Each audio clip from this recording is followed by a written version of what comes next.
Let's now cover financial independence. At least we'll get started. Everybody has to wrestle now with their own concept of financial independence or getting rich or becoming wealthy. I know some people are a little uncomfortable with those kind of phrases, and I can understand that. You know, we've heard the phrase, which is true, to love money would certainly be evil. But money's not evil. There is some evil ways to acquire it. The difference between greed and ambition. Contrary to the movie Wall Street, greed is not good. Greed is evil and must be dealt with. Greed is evil. Greed hopes for something for nothing. Greed hopes for more than its share. Greed hopes for something at the expense of others. We call that evil. Right, we should lock them up. It's true. Make them pay the price. Greed is not good. Here's what is good: ambition. Legitimate ambition. Legitimate ambition says, I only want something at the service of others. Not the expense of others, but at the service of others. Jesus gave the greatest scenario for success when he said, whoever wishes to be the greatest, nothing wrong with wishing to be the greatest. It's called enlightened self-interest. But he gave the key to those who wish to be the greatest. Here's what he said: find a way to serve the most. Service to many leads to greatness. Not the expense of many. Not at the calamity of many. The greed for power caused Stalin, in his day and time, to kill 30 million of his own countrymen. His greed and lust for power was so powerful. It is true. Absolute power corrupts absolutely. Stalin, probably one of the best examples. He was willing to kill 30 million of his own countrymen to satisfy his greed for power. Power at the expense of others, not at the service of others, but at the expense of others. But Jesus turns the whole scenario around and says, to be the greatest, the most powerful, is a worthy ambition as long as it's done in this mode. Here it is, at the service of many. Service to many leads to great wealth. Service to many leads to great recognition. Service to many leads to great satisfaction. Zig Ziglar probably said it as well as anybody could say it.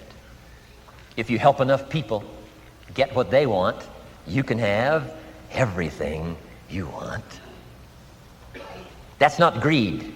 It's called legitimate ambition at the service of. But I know some people have, they're struggling with this idea, and we talk about how to get rich. I've been teaching kids, all these years. How to be rich by 40, 35 if you're extra bright, much sooner if you find a unique opportunity. And some people are a little disturbed by that, teaching kids how to get rich, teaching kids how to make a fortune. So I've modified it a little bit, and here's the best I've been able to come up with. And that is the goal to become financially independent. A little softer than rich. A little softer than make a fortune, and sometimes it's a little easier for it to go down, or at least comprehend, if it's put, I think, in these terms. Financial independence. Here's my definition of financial independence: the ability to live from the income of your own personal resources.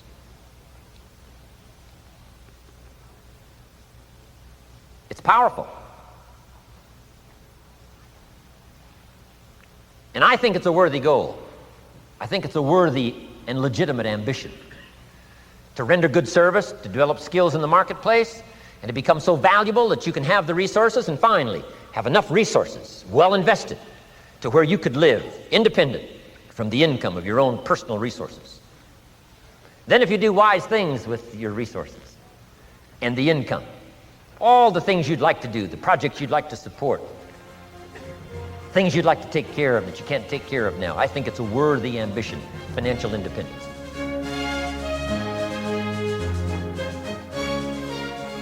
With that background, let me recommend a book for you to read. The title is The Richest Man in Babylon by George Clason. Perhaps you've already read it. I would suggest that you read it again. It's just a small book. You can read it in one evening. I call it the appetizer for the full discourse on the subject of financial independence. Now, let me give you the major theme of the book. The major theme is that what you do with what you have is more important than what you have. What you do with what you get is more important than what you get. What we do with what we have says so much about us. It reveals our philosophy of life, our attitude, what we know, and what we think, and the makeup of our character. It is a reflection of what is going on inside of our head and within our value system and decision-making process. It also reveals our ability to weigh and to perceive. The outer is always a reflection of the inner. It is an indication, a reading, a revealing. It speaks, it tells, it shows. Remember that key phrase I gave you earlier? Everything is symptomatic of something, and it is symptomatic of something right or something wrong. It is a wise policy not to ignore the symptoms, for they can be early signs of a poor choice of philosophy, or a sign that something important is being misread, misunderstood, miscalculated. So of all places, take a look here. What you are doing with your money says something about you. Now, what you're doing may be okay. All I'm suggesting is that you take a look. Let me give you some of the details of a good financial plan as suggested by Clayson's book. First, a very broad but important statement. Learn to live on 70% of your net income. Net meaning the money you have left after paying your taxes. The reason it's 70 is because you're going to be doing some very special things with the 30%. So what's left, 70%, is yours to spend. Now let's talk about the all-important subject of how you allocate the 30%. I remember one day saying to Mr. Schoaf, if I had more money, I would have a better plan. He said to me, Mr. Rohn, I would suggest that if you had a better plan, you would have more money. So it's not the amount that counts, it's the plan that counts. It's not what you allocate, it's how you allocate it. Here's the first part of the allocation process. Of the 30% you're not spending, 10% should go to charity, giving back part of what you have taken out to help those who cannot help themselves. I think that's a good percentage. Now, you can pick your own percentage. It's your life, and it's your plan. But giving your money to a church or to an institution is a good idea. More often than not, they can find the people who are in need. But whether you administer it yourself or give it to an institution to distribute, 10% should be given to charity. And by the way, the best time to teach this allocation process is when a child gets his first dollar. Take him on a visual tour. There's nothing better than visual to illustrate what you're trying to teach. Take him to where some very unfortunate people live who cannot take care of themselves. Kids have big hearts. If they see the problem, they won't have any trouble giving a dime out of every dollar. And one more thing. The time to start this is when the amounts are small. It's pretty easy to flip a dime out of a dollar, and it's a little more difficult to give away 100,000 out of a million. You say, oh, if I had $1 million, I'd give 100,000. I'm not so sure. That's a lot of money. Best we start you early, so you will have the habit before the big money comes your way. Now, here is what to do with the next 10%. Set aside 10% for capital you manage. That is, capital you find ways to utilize. Do some buying and selling yourself. Buy something, fix it, and sell it. Engage in commerce, even if it's only a part-time venture. Your home is a major capital project. In my opinion, we should all engage in capitalism in this country. Here, we believe capital belongs in the hands of the people. Communism teaches that capital belongs in the hands of the state. That's a great difference in ideology. I guess communism feels that humans are too dumb and stupid to know what to do with capital, so it should all be given to the state. Let the state run everything, and let the people meekly show up for their work assignments. In our country, we believe the genius to know what to do with capital resides in the populace, the people, the genius to come up with ideas for goods and services brought to the marketplace. It has built a dynamic enterprise known as capitalism and has created opportunities in abundance. Now, here's the third 10 cents from every dollar, and that is capital you provide. Take 10 cents out of every dollar and put it in a financial institution. And now we have come to a major benefit for all of us if you bring this 10% of your earnings to the marketplace. You see, some projects in our society need more capital than one person can provide. So we have a system whereby all of us can loan or invest our money in capital provided, so that large businesses can be built to provide more jobs and products and service and help create an even more dynamic society. So 10 cents out of every dollar should go into a savings account. I really prefer to call it an investment account because, and kids will love this, they pay you for the use of your money.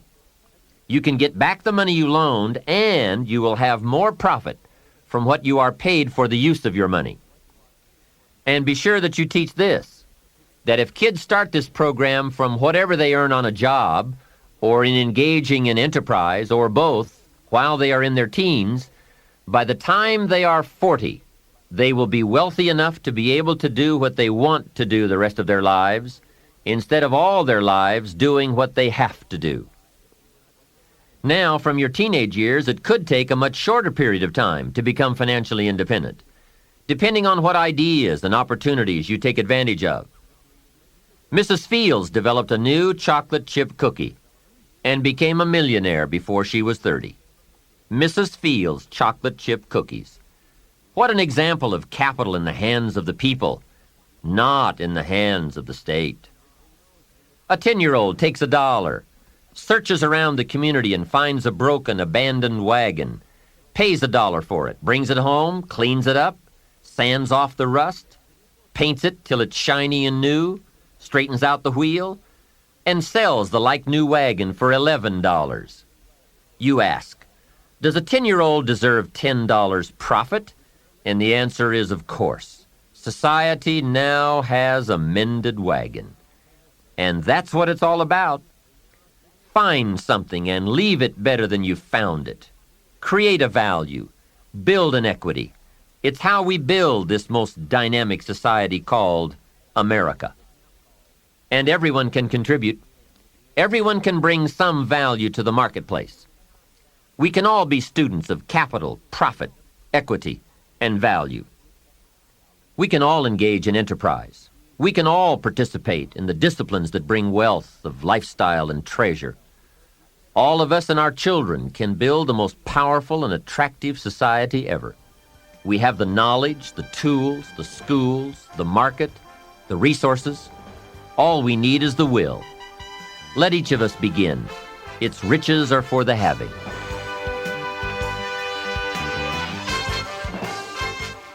Here's 2 or 3 more parts to financial independence. Number 1, keep strict accounts. This is the best of disciplines. Keep strict accounts.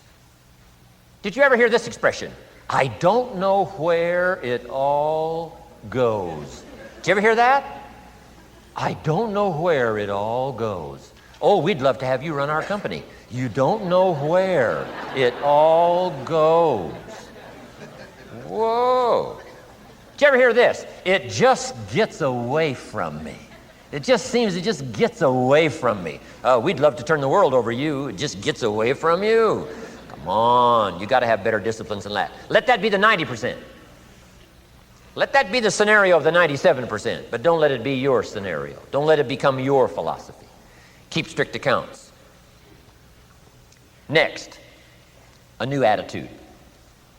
I had to develop a new attitude as well as new concepts. Here's what I used to say. I hate to pay my taxes. Shoaff said, well, that's one way to live. I thought, well, doesn't everybody hate to pay their taxes? He said, no, a few of us have gotten way past that. He says, once you understand what taxes are, here's what taxes are in our governmental system in our society. Taxes is how you care and feed the goose that lays the golden eggs. Democracy and liberty and freedom. Free enterprise. Wouldn't you want to feed the goose that lays the golden eggs? Somebody says, well, the goose eats too much. That's probably true. I understand that. Of course that's true. But see, better a fat goose than no goose. And here's the truth be known. We all eat too much. Let not one appetite accuse another. Of course the government needs to go on a diet. So do most of us.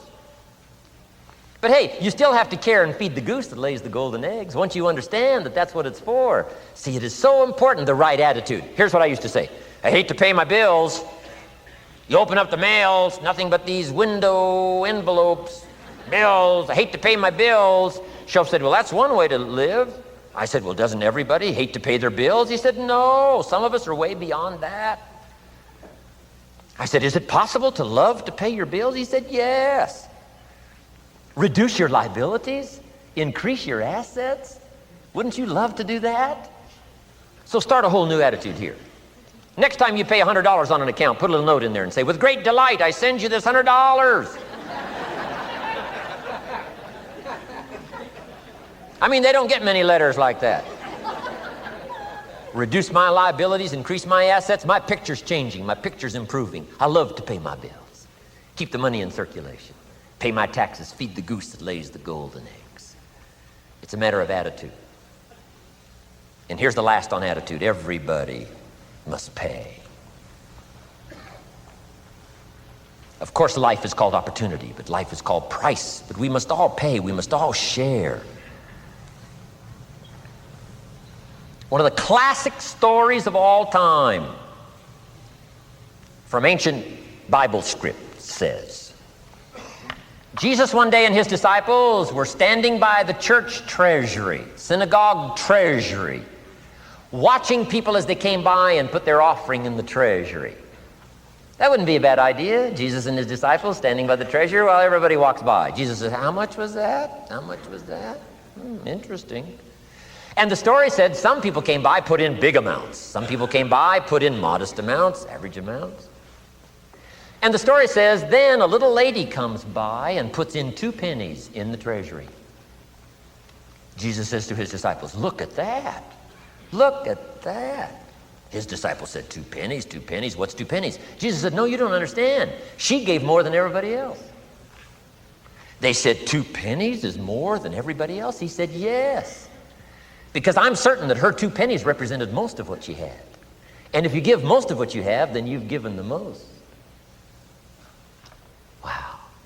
What a lesson to learn. It's not the amount. It's what it represents of your life that counts. Now let me give you the wisdom of the scenario that did not occur. And this is the greatest of wisdom. And in my own particular, peculiar brilliance, I have the ability to record for you what was not recorded in the scenario of the story.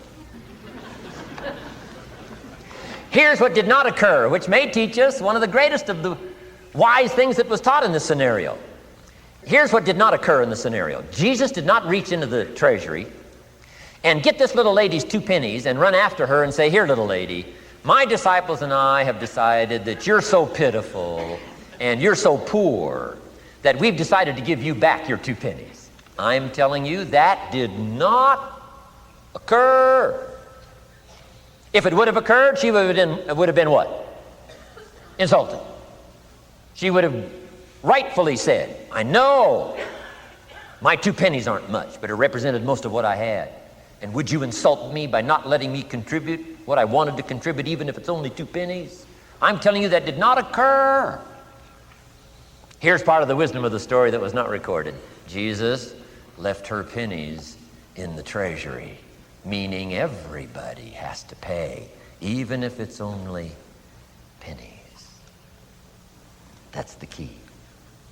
And whether you start with pennies or whether you start with dollars or whether you start with nothing, remember, part of the scenario is to spend, of course. Part of the scenario is to invest, and part of the scenario is to show a profit, and part of the scenario is to help take care of people who can't take care of themselves. If you'll set up your own philosophy, I'm not asking you to buy my philosophy. I'm not asking you to adopt my numbers. I'm only wanting to provoke you to think, for you to come up with a splendid economic philosophy that's got you up early and got you up late, got you thinking and pondering ways to use your resources and turn it into the dreams you want for the future.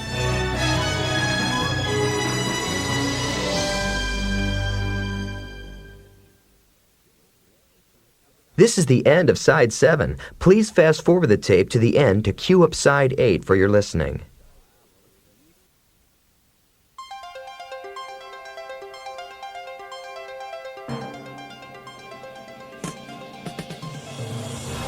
One of the keys to success that is often overlooked is the people with whom we have chosen to associate. Every day, often unconsciously, our decisions, attitudes, and actions are influenced by the decisions, attitudes, and actions of those people with whom we spend the greatest amount of time. One of the crucial elements of an exceptional life involves a careful analysis of how we are being affected by our associations with others.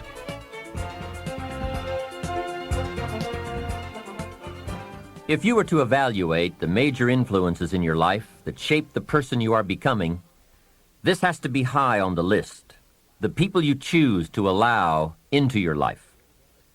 Mr. Schoaf gave me a very important caution in those early days, which I would like to repeat here for you. He said, "Never underestimate the power of influence." What an important statement. The influence of those around us is so powerful. Many times we don't even realize we're being strongly influenced because it generally develops over an extended period of time. Peer pressure is an especially powerful form of influence because it is so subtle. If you're around people who spend all they make, chances are excellent that you'll spend all you make. If you are around people who go to more ball games than concerts, chances are excellent that you'll do the same. If you're around people who don't read many books, chances are excellent you won't read many books. People around us can keep nudging us off course a little at a time until finally, 10 years from now, we find ourselves asking, how did I get here? Those subtle influences need to be studied carefully if we really want our lives to turn out the way we've planned. Now, on this major point, let me give you 3 key questions to ask. This may help you to make a better analysis of your current associations. Here is the first question. Who am I around? Good question. Make a mental study of the major people with whom you most often associate. You've got to evaluate everybody who is within the circle of being able to influence you. So, major question, who am I around? Next question, what are they doing to me? That's a major question to ask. What have they got me doing? What have they got me listening to? What have they got me reading? Where have they got me going? What have they got me thinking? How have they got me talking? And how have they got me feeling? What have they got me saying? You've just got to make a serious study of how others are influencing you, both negatively and positively. Now, maybe the influence of all those around you is okay, but just ask yourself, it doesn't hurt to ask, who am I around and what are they doing to me? Now, here's the final question, is that okay? Maybe the people you associate with and their collective influence is okay, but then again, maybe it's not. All I'm suggesting here is that you take a close and objective look. Everything is worth a second look, especially the power of influence. Positive influence can have an incredible effect on your life, but so can negative influence. Both will take you somewhere, but only one will take you in the direction you truly wish to go. It's so easy just to dismiss the things that influence our lives. The man says, I live here, but I don't think it matters. I'm around these people, but I don't think it hurts. I would take another look at that. I've got a good phrase for you. Everything matters. Now, sure, some things matter more than others, but everything matters. Everything weighs something. So you've got to keep checking to find out whether associations are tipping the scales toward the positive or toward the negative. It doesn't hurt to look, right? Ignorance is never the best policy. Finding out is the best policy. Remember, Part of the purpose of this program is to get us to say, the days of kidding myself are over. I really want to know what I have become and what I am becoming. I want to know where my strengths and my weaknesses lie. What has power over me? What's influencing me? What have I allowed to affect my life? Perhaps you've heard the story of the little bird. He had his wing over his eye and he was crying. The owl said to the little bird, "You're crying." "Yes," said the little bird, and he pulled his wing away from his eye. "Oh, I see," said the owl. "You're crying because the big bird pecked out your eye."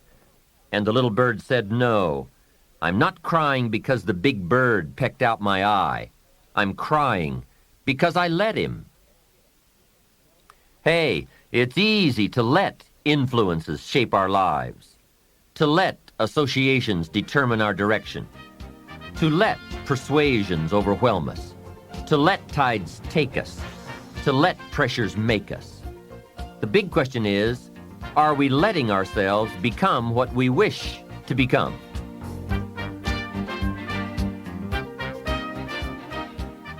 In this most important subject of association, here are some actions you may want to take. First, disassociation. You may, after a study of those 3 questions, who am I around, what are they doing to me, and is that okay, you may come to the serious conclusion that there are some people you just have to break away from. I'm not saying that it's an easy step to take, and it's not to be taken lightly. However, I am saying it may be an essential task. You may just have to make that hard choice not to let certain negative influences affect you anymore. Remember, it could be a choice that saves the quality of your life. The second action you may want to take is limited association. It could well be that you are spending too much time in a certain area of your life with a certain group of people. It's easy to put time and effort in the wrong place. The guy spends 3 hours at the ball game and 30 minutes listening to the sermon. See, that's called out of balance. 30 minutes for spirituality, 3 hours for entertainment. That doesn't weigh well 5 years from now, 10 years from now, when you take a look at the sum total of your values in your life. Here's one of the easy ways to end up with a mediocre average life: spending major time on minor things. Sophisticated people learn to weigh everything before they spend time or money. You've got to weigh before you pay. Whether you're going to spend heavy time or light time, you've just got to weigh. Otherwise, if you're not careful, you can get trapped into spending heavyweight time with lightweight people. Now, it's okay to have casual friends as long as you give them casual time, not serious time. Spend major time with major influence and minor time with minor influence. It's so easy to do just the opposite, but don't let it be said that you fell into that trap. So maybe all you need to do to change some of the influences in your life is not to eliminate them, but merely limit them. Say, I have a good time with these people, but I'm not going to spend days and days with them anymore. I'm just going to cut that down and save some of that time for more major people and more major enterprises. Remember, it's your life. You can spend your time with whomever you want and whenever you want. But you didn't invest in this program for me to kid you. Take a look at your priorities and your values. We have so little time at our disposal. Wouldn't it make sense to invest it wisely? If you have only $100 in your pocket, it's okay to spend $20 for fun and put $80 toward your important values and commitments. But would you be happy reversing those percentages? Better to put the majority of your money where you know it will get you a positive return, rather than put it where the taste is brief and the results are poor. Of course, you must be the judge. You must determine whether the situation and the people call for disassociation or limited association. But remember, if it isn't taking you where you want to be 5 years from now, 10 years from now, Now is the time to fix it. The third process is the one I most strongly suggest you begin, and that is called expanded association.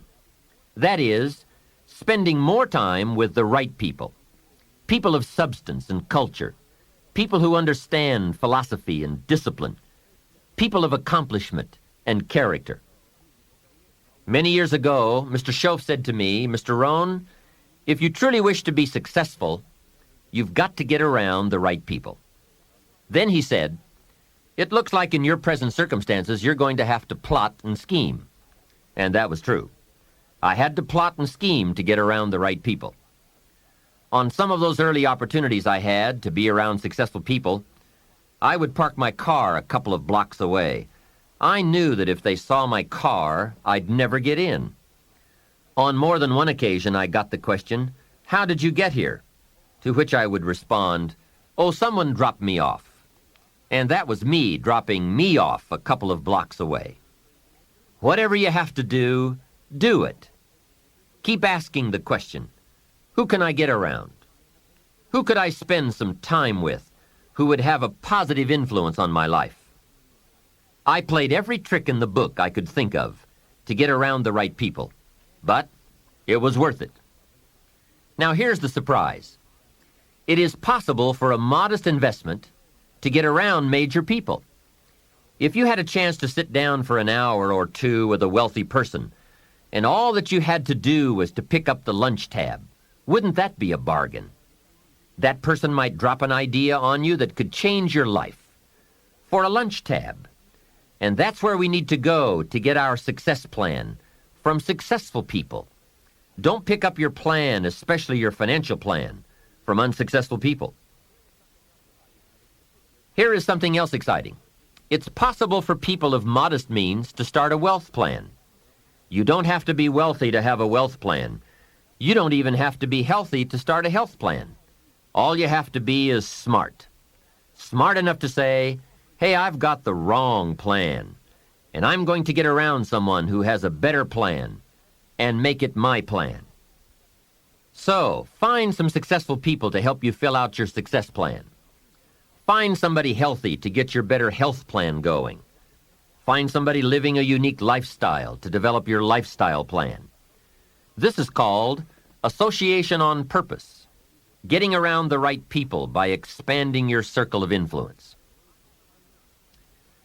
I have a really unique friend. I'm always trying to find more ways to spend more time with him.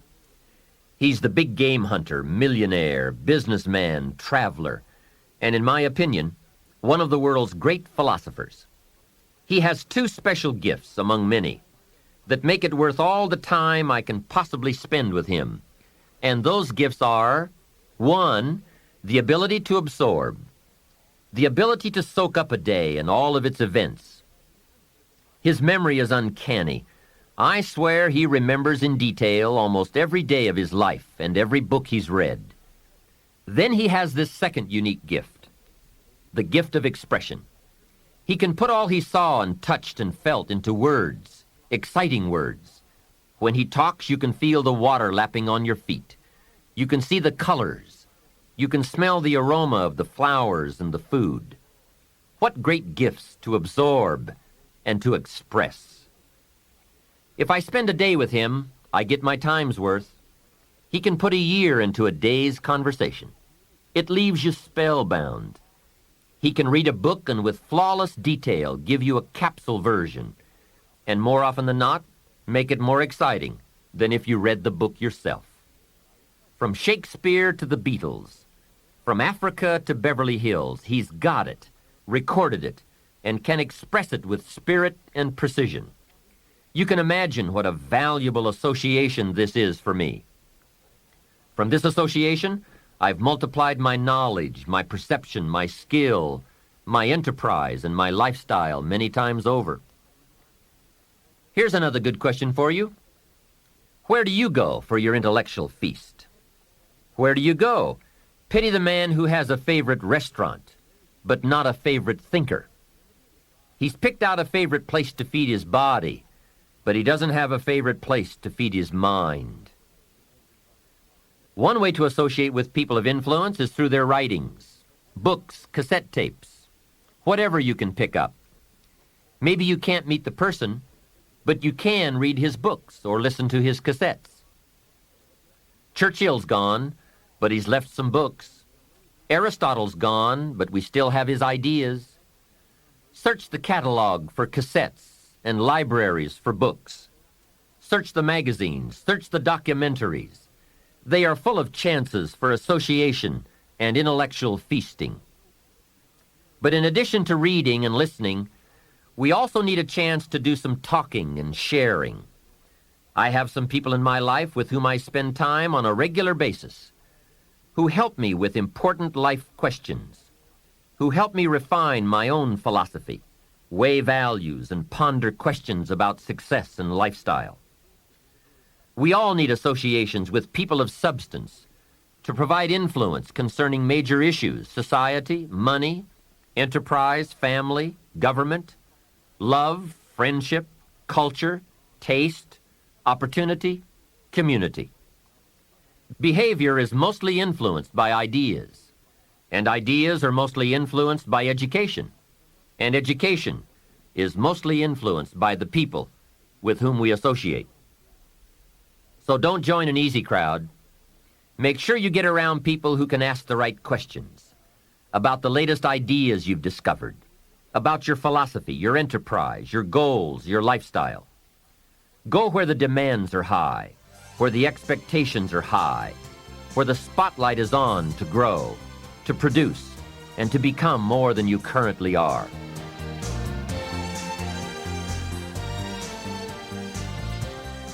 One of the great good fortunes of my life was being around Mr. Schoaf those 5 years.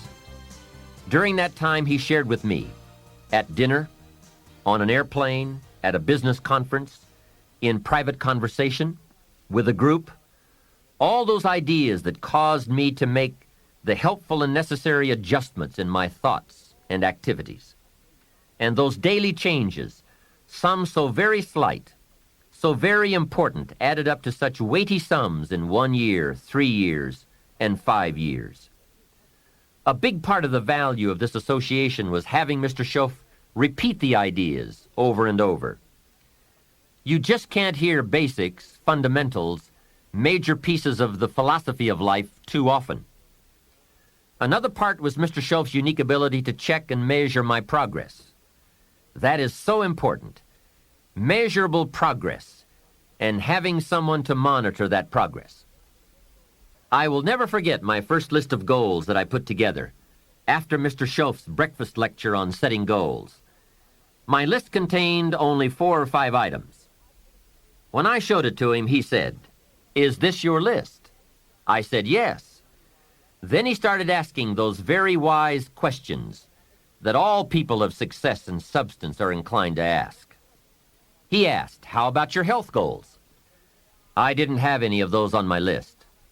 He asked, "How about your investment goals?" Those were lacking. How about your travel goals, your family goals? How about your goals for gifts and sharing?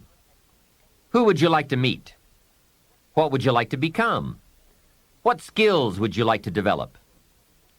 Did you ever want to write a book, a poem? Would you like to be a sophisticated person of power and influence and culture? How about education for your children? Would you like to be debt-free? How about a splendid library stocked with the best of books? Would you like to make some new friends? Did you ever want to parachute out of an airplane? Fly a glider? Own a music library? Would you like to see New York? Visit Paris?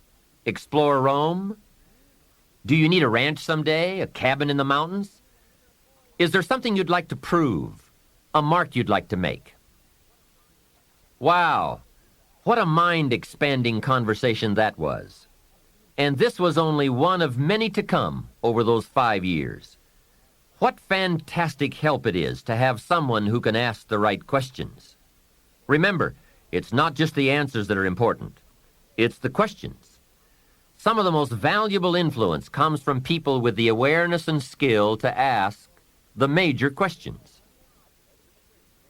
Here's a project you might consider. Choose 2 or 3 people for whom you have a great respect. Ask each of them to make a list of the major questions they would ask if they wanted to help someone make the best choice that would lead to a successful and happy life.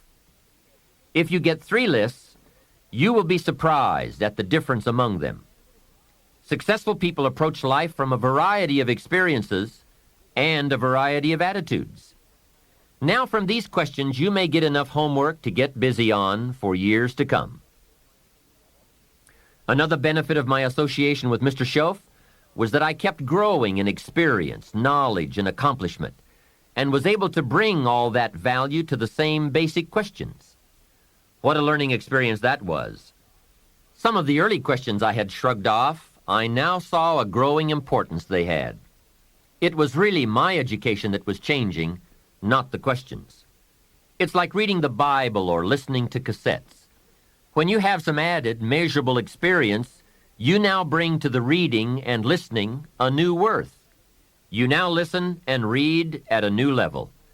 And the substance gleaned, the wisdom gathered from that new level can well be where your fortune and the best of your lifestyle can be developed. One more thought, and that is, strive to become the kind of person that people of quality and substance would want to be associated with.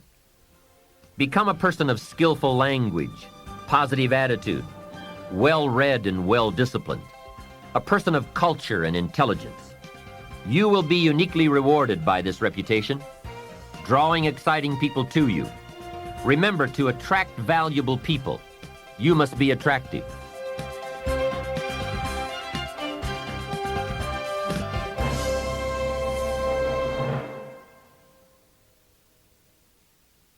This is the end of Side 8. Side 7 is already queued up for your next listening.